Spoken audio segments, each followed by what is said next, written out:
Y abrimos por última vez, al menos esta temporada, no sé si habrá una segunda, la sala de cine en la que me suele acompañar, como siempre, y valga la redundancia, mi compañero y amigo, periodista, cinéfilo, por supuesto, Cristian López. Cristian, muy buenas noches.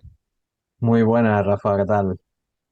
Nos vamos a meter, Cristian, con una película que yo no sé si a ti te gustará mucho o no por el tema del género y tal. Pero yo quería que nos despidiéramos con una especie de homenaje al cine y esta cinta, este largometraje, yo creo que es el que mejor lo hace, ¿no? Vamos a hablar de Cinema Paradiso. Efectivamente, yo creo que la verdad que una elección muy buena, ¿no? Para despedir la temporada, sí, ya lo digo, una película que me encanta, una película eh, imprescindible en la historia del cine, sobre todo del cine europeo, ¿no? Yo creo que es una de esos grandes cuentos que se ha contado el cine y bueno, y sobre todo como ya todo el mundo que se han contado en el cine, y sobre todo como, como todo el mundo sabrá, pues es una obra que homenajea al propio cine, ¿no? Un canto de amor al cine con muchas más lecturas y demás que ya iremos contando y bueno. Lo dices porque en sí la obra es un melodrama y es verdad que yo no soy muy partidario de esas películas, bueno, no, no es que no sea partidario, sino que no terminan de convencerme a mi gusto personal, pero a diferencia de muchísimas otras eh, películas de este género, Cinema Paradiso está magníficamente contada de principio a fin, no se te hace largo absolutamente nada del metraje y por eso, por supuesto, que sí que me gusta la película. Hablamos de una película que surgió con una duración original de 155 minutos, pero no llegaba, no tenía alcance en las salas de cine, entonces se decidió recortar a lo que se llama versión internacional, que es 2 horas y unos minutitos, y luego surgió la versión ya del director, claro, ya eso con los años, las décadas, cuando se ha convertido en una película de culto, que llega casi a las 3 horas. Nosotros nos vamos a quedar con la de 2 horas, ¿vale? Cristian, me alegra que te guste, siendo un melodrama. eh, Es que no sé ni por dónde empezar. Mira, voy a empezar por la parte que yo creo que menos puede esperar nadie, que es la banda sonora. Ennio Morricone. Para mucha gente es la mejor banda sonora de Ennio Morricone. Yo, sinceramente, tengo por delante a la de La Misión, pero la música es sensacional.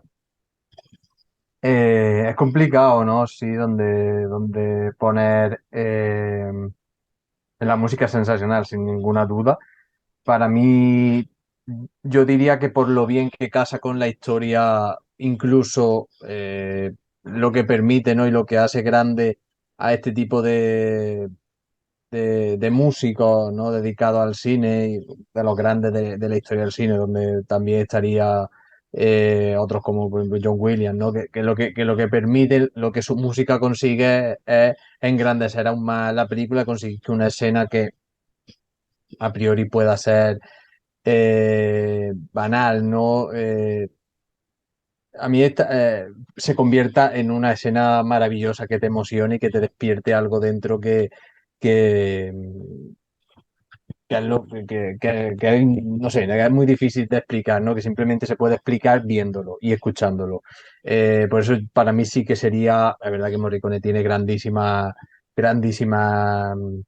banda sonora, ahí está, y que es una de mis favoritas, aunque no se tenga tan considerada la del bueno, el feo y el malo. A mí me encanta ese tipo de sonido y para lo que significa ese tipo, esa banda sonora para esa película, y yo que soy muy fan del western, a mí me gusta muchísimo, la verdad pero sí que es verdad que esta de Cinema Paradiso, donde verdaderamente se hace grande, ¿no? Que es en la escena final, que no vamos, no sé si quieres que entremos en ella después o no, pero bueno, donde realmente se hace, aunque tampoco es un spoiler demasiado grande, ¿no? No, vamos a entrar luego básicamente porque mi escena favorita está ahí, o sea que... O sea que, vale, pero. Y a mí esa escena siempre, siempre me ha recordado a. Y mira que hay años luz entre una película y otra, no de calidad, sino de todo. de género, de absolutamente todo, pero a mí ese Totó ya de adulto, ¿no? Ese Salvatore, si no me equivoco, ya de adulto mirando esos cortes de las películas, ¿no? Que le tenía preparado.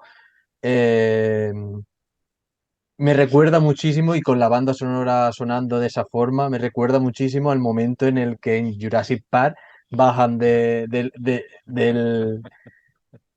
coche por primera vez y ven por primera vez los dinosaurios al tiempo que suena la banda sonora de John Williams. Te juro que yo primero vi Jurassic Park y después en mi vida y después vi a los años vi Cinema Paradiso, y es que desde el primer momento yo junté esas dos escenas y para mí son una. No he leído en ningún sitio, nunca he visto si Spielberg de algún modo quiso inspirarse o se inspiró pero a mí la mirada de Salvatore para mí es la mirada que tienen los protagonistas de Jurassic Park la primera vez que ven a esos dinosaurios, y cómo suena la música en los dos. Yo creo que es lo mismo, ¿no? El sentimiento que comparten ambas escenas es el mismo, ¿no? El descubrimiento, ¿no? Porque al final Salvatore, que está interpretado, o Totó, que está interpretado o estaba interpretado por Jacques Perrin, que falleció el año pasado, ya en su edad adulta, casi avanzada, diríamos, eh, está descubriendo otra vez el cine, ¿no? Y es lo interesante de la película, que te cuenta muchas cosas, pero todo es a través de, del cine, ¿no? Del amor al cine. Sí, sí, totalmente. Y del amor al cine que nunca se va, ¿no? Incluso eh, el gran mensaje que tiene la película, la gran fábula que tiene la película es eso de es imprescindible, ¿no? Siempre, de vez en cuando, por muy adultos que seamos, por lo mucho que cambie nuestra vida, que nos mudemos, que vivamos con una pareja, con otra, que sea el momento vital que sea, siempre, ¿no? Volver o echar ahí un vistazo hacia atrás, hacia la infancia es clave, ¿no? Siempre es muy bonito y muy enriquecedor para de nuevo coger fuerza. Yo creo que es una de las fábulas y de los grandes mensajes que deja esta película, ¿no? Para quien no haya visto Cinema Paradiso, lo primero es que muy mal hecho. Lo segundo es que comienza comienza en el tiempo actual en ese momento, que es la década de los 80, pero el origen de la historia del protagonista está en una Sicilia que, por cierto, tienen la fortuna en ese pueblo de que no hay mafia ni nada, o al menos no observamos que haya mafia, en un pueblecito de Sicilia de la posguerra, de la Segunda Guerra Mundial, y con un niño muy travieso y un personaje que parece que en un primer momento, ya los que hemos visto la película varias veces sabemos que no, pero de primera parece muy desagradable, que es el encargado de reproducir las películas en el cine, las bobinas, ¿no? El proyector. eh, Importantísima la relación que se establece entre esos dos personajes, ¿no, Cristian? Y no es fácil, ¿eh? Ahora es una de las lecturas que he sacado esta última vez que la he visto. Y mira que he visto Cinema Paraíso veces y nunca había caído en eso, en apreciar realmente lo difícil que supone llevar al cine. Y esto te lo vas a tomar a guasa, está claro, una relación entre un señor muy, muy mayor y un niño, ¿no? Y que pasen tantas horas juntos, o sea, ojo ahí, No, sí, ojo sí, ahí sí, a ese completamente cierto. trasfondo y lo bien que lo hacen en esta película, o sea, que tú te metes ahí, te metes en la historia, te metes en la relación, quieres ver más tiempo junto a esos dos personajes, Totalmente. y todo muy sano y todo muy blanco y todo muy bien hecho. O sea, por eso digo que, pero aunque sea un dramón de los grandes, porque la película es un dramón importante, está muy, muy bien contada. Y de hecho ellos dos comparten la escena, una de las, para mí, de las grandes escenas de la película, que es cuando ese proyector sale ardiendo, pasamos de la más absoluta felicidad, ¿no? Por decirlo de alguna forma, al más dramático de los momentos en cuestión de Totalmente. segundos, ¿no? Porque ese incendio se provoca justo cuando Alfredo está enseñándole a Totó que con el cine se pueden hacer tantas cosas como desviar o utilizar una pequeña pantalla del proyector para que la película se pueda ver a la vez en la sala de cine como en una pared de la plaza, ¿no? Está claro. Y de repente de ese momento de júbilo general y sobre todo de satisfacción del niño pasamos a casi una tragedia. Totalmente. De hecho, ya lo adelanto y ahí está mi escena favorita de la Te lo he película, destripado. ¿no? Pero sí, sí, sí, la verdad que por eso yo creo que es el momento culme, aunque seguramente no la escena más icónica que ha quedado para la historia del cine, bien sea el final que hemos hablado antes, o alguno de los momentos en el que Totó está dentro del cine viendo alguna película. Yo creo que esas son un poco las imágenes con las que eh, el imaginario común, siempre que recuerda Cinema Paradiso, le viene a la mente, algún fotograma siempre ese, pero yo creo que donde de verdad está el gran éxtasis de esta película es ahí, ¿no? Es el momento en el que se pasa de la mayor felicidad a la mayor crueldad, a la mayor tensión, ¿no? Dentro, ya no solo drama, sino que hay muchísima tensión dentro de esa escena, ¿no? Cristian, pasamos de ese Totó niño, que además recibe unas palizas importantes de su madre, viuda, aunque no lo quiere todavía asimilar, de un soldado italiano. eh, Pasamos al joven, al adolescente joven que se enamora, no se hace empalagoso, ¿no? No, no, no se hace, realmente no se Sobre hace todo, perdona Cristian, empalagoso. porque no es una historia de amor al uso. No, no, no es la típica, como bien dicen, no es la típica historia de amor. No se pierde, ¿no? Ese, ese verdadero conducto por el que va la película, que es el cine, ¿no? Ese amor por el cine no se pierde o no se deja de lado en casi ningún momento, todo va fluyendo, te va sacando, te va metiendo, pero casi siempre por la misma vía y es cierto que posiblemente sea la parte más prescindible o que menos puede interesar, pero bueno, ahí está y es como uno de esos momentos vitales, ¿no? Del protagonista de Totó. En la revisión decía, pensaba el otro día, qué curioso que en el momento en el que coge el tren, tendrá 18 o 19 años, no sé cuántos podrá tener, ahí sacaba el tema de la memoria, de los recuerdos, ¿no? Y decía, bueno, qué vida más corta, ¿no? O más poco intensa. En realidad, y lo comprendí al instante, de nuevo, es que todo está relacionado con lo que vivió en su patria, con su gente y del lado del cine. Sí, y de hecho, otro de los mensajes que recién en esta última revisión he podido sacar y que no me gusta, uno de los mensajes que no me gustan de la película, aquí se va a llevar un pequeño palo, es el de, y que es una de las cosas que yo con mucha gente he discutido y nunca he estado a favor de esa postura, aunque es verdad que bueno, en esta película se justifica por lo que es, pero el del éxodo rural. No estoy a favor de ese mensaje. Totalmente. Y por eso mismo, por esa insistencia, porque eh, todo el mundo insistiendo en que tienes que irte a la ciudad no para ser alguien, tienes que irte de los pueblos para ser alguien o para tener una vida mm, aprovechable y digna, por así decirlo. O sea, ese mensaje no tiene cabida en ningún momento. De hecho, en las ciudades se vive mucho peor, es que no me jodas. Y es lo que posibilita que exista este tipo de pueblos, ¿no? Que cada vez más envejecidos, que no tienen ocio, que no tienen De hecho, ningún Cristian, tipo perdóname, y de... ahora está entrando en un tema muy interesante. Ya no es solo el éxodo rural, sino el éxodo de las ciudades también incluso, ¿no? Sal de Córdoba, sal de Cádiz, sal de Soria, sal de Ávila, vete a Madrid, vete a Barcelona, vete a Ya, sí, Valencia. al final todo va Correcto.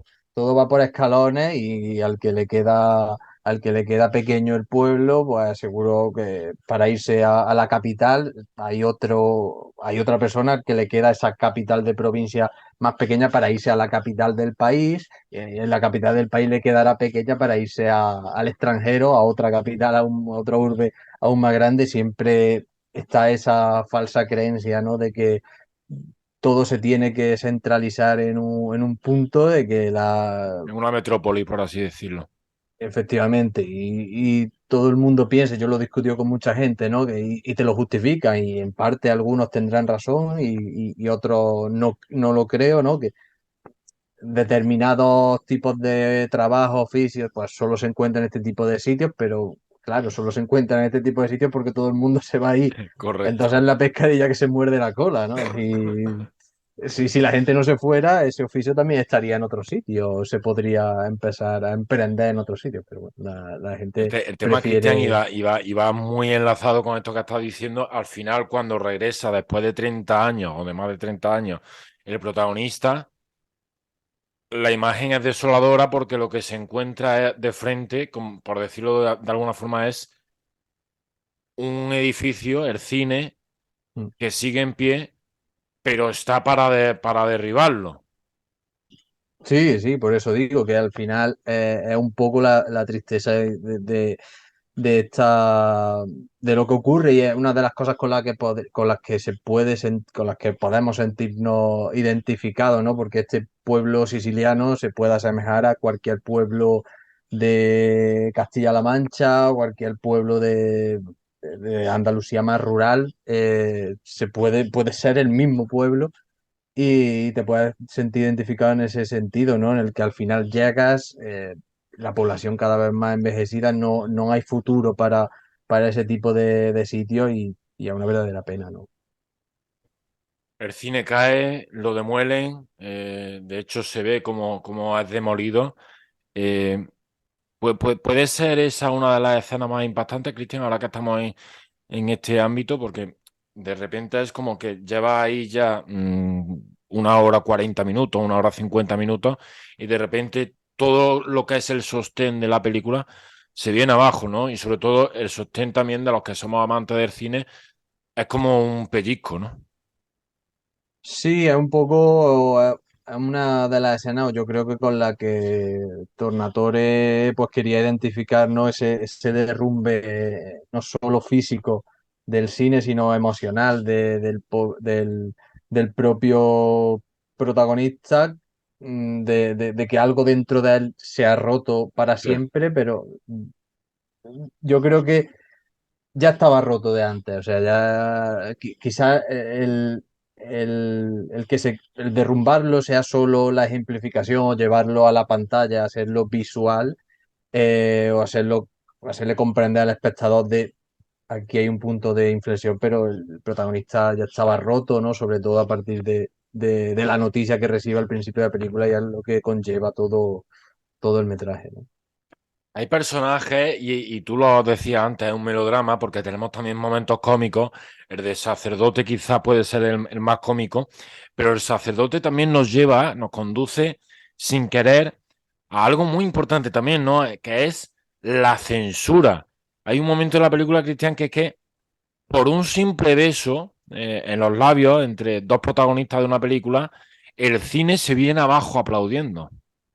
Sí, al final es una cosa que a nosotros en pleno siglo XXI, ¿no? En el año en el que estamos, te choca, ¿no? Y no llega a comprender, incluso te hace gracia, ¿no? Ese tipo de reacción, pero bueno, yo entiendo que es una de las cosas que sí vivía en aquella época, ya no solo hay escenas, como decíamos, muy fuertes incluso, ¿no? Como ver a cuatro o cinco niños masturbándose dentro del cine, te queda un poco guay. Esto que... Sí, sí, y sí. llega el acomodador y Le le dice, oye, entran estate también quieto, pero mira la pantalla y de repente él de algo siente el siente, pelliquita. ¿sabes? Sí, sí, sí. Digo, eh, son alivios cómicos y reacciones que hoy en día eso nos parecen brutas, ¿no?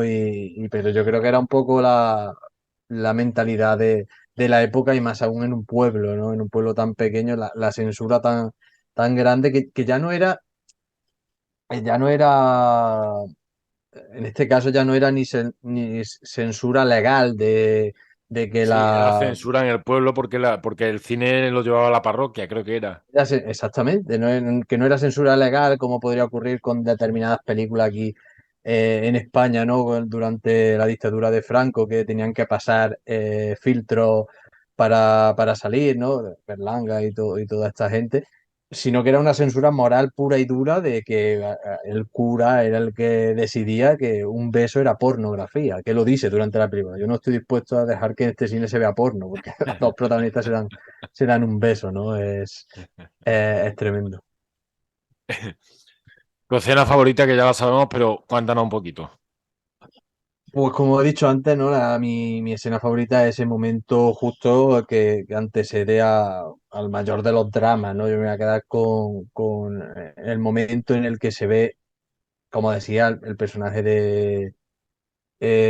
no me sale ahora mismo, el de Alfredo, Philippe Noriega, Marcelo, Alfredo, perdón, Alfredo, eh, que al principio parecía un cascarrabias, ¿no? Y un personaje al que le podías coger tirria, pero luego se va desenvolviendo como un hombre con un corazón enorme y que por todo encuentra ahí una gran amistad y al final un gran amigo. Y además se ve eso como un hombre generoso que no tiene toda su vida dedicado al cine, que lo dice en una conversación con Totó, ¿no? Que no le recomienda no dedicarse a eso porque solo descansa el Viernes Santo. E incluso dice, y si Jesucristo no se hubiera muerto, seguro que también me hacían venir al cine el correcto. Viernes Santo, ¿no? Y es cuando decide pues girar la pantalla porque la gente allí solo el ocio es ir al cine y no todo el mundo puede entrar y para los que se quedan fuera pues lo pone para que el proyector se refleje en una de las casas de esa plaza donde está el Cinema Paraíso y yo creo que él asomado ahí a, a esa ventana y viendo cómo pese a que lleva toda su vida trabajando todo el día, que tiene que comer allí en el cine, que no tiene descansos, que no tiene absolutamente nada, pero él lo dice, que simplemente el ver que la gente disfruta del cine, a él ya eso le hace feliz. Yo creo que si hay un momento en el que de verdad es canto de amor al cine, es ese. Pues yo me voy a quedar con la escena final, como hemos dicho al principio, porque cuando muere Alfredo le deja en posesión una lata con un metraje desconocido y resulta que son todas esas escenas que censuraba el sacerdote, que las va uniendo en una sola cinta, en un solo metraje, y de repente el protagonista, Totó, ya de mayor, 40, 50 años, no sabemos cuánto, redescubre el cine, redescubre lo que era de niño, redescubre lo que era de joven y, y observa esas escenas que cuando era niño pues no podía verlas en el cine porque el sacerdote se lo impedía, ¿no? Para mí esa escena sublima también el cine, ¿no? Eh, Cristian, ¿qué nota le ponemos? Y por cierto, en la escena que comenta hay un cameo de Tornatore, de Giuseppe Tornatore, es el proyecto, el El proye- productor, no, pero bueno, proyector se dice, ¿no? Igual proyeccionista, proyeccionista, que no me salía la palabra, el proyeccionista que le pone la película es el propio director de la misma. ¿Qué nota le ponemos a Cinema Paradiso? Que por cierto se llama Nuevo Cinema Paradiso, correcto. es su título original. Es complicado, ¿no? Pero yo creo que le voy a poner un 9, ¿no? Vale, pues entonces estamos de acuerdo, porque yo también le voy a dar un 9. con la diferencia de que yo solo tengo por encima al Padrino y tú tienes a Midnight in Paris y Scream, que esto es algo que te perseguirá por, por los siglos de los siglos. Amén. Que tiene Scream con un 9,5, pues le damos un 9 a Cinema Paradiso, nuevo Cinema Paradiso, tanto Cristian como yo, para cerrar. Y ojo, que si vamos a más cine de terror noventero, puede que entren más ahí con Gravísimo 9,5. todo, ¿no? Mejor dejarlo, que íbamos bien hasta ahí, mejor dejarlo ahí. Cerramos la sala de cine, al menos por esta temporada, no sabemos si volveremos. Y lo único que me queda es agradecerle a Cristian que haya estado aquí durante todos estos meses. Cristian, muchísimas gracias. Pasa un verano fantástico. Intenta hacerlo fuera de Córdoba porque si no, no será tan fantástico por el tema de la temperatura. Y un abrazo muy fuerte. Muchas gracias como siempre a ti, Rafa. Nos vemos después de verano. Igualmente, lo mismo te digo. Si puedes darte una escapada, pues que sea, que se haga, que se haga. Así que muchas gracias por estas charlitas semanales hablando de cine, ¿no? Y gracias a toda la gente que nos ve. Pues lo dicho, un abrazo, Cristian.